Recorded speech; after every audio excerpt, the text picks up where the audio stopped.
How's it going? Justin here, bringing you another foundation repair tip of the day. We decided to change things up a bit, and as you can see, we're out here at a job site in Duluth or Temecula, California. Today we wanted to talk a little bit about the importance of proper drainage around your home, or in this case, a 3,200 square foot garage.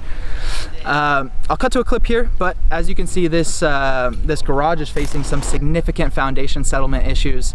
It is settled about 4.6 inches in some areas, and the roofline even dips a couple of inches in a couple of spots. Proper drainage could have 100% mitigated this situation by redirecting water away from the foundation and not allowing water to make contact with the clay soils that are supporting this foundation.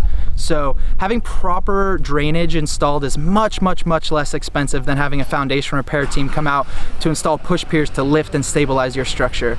And that's your tip of the day.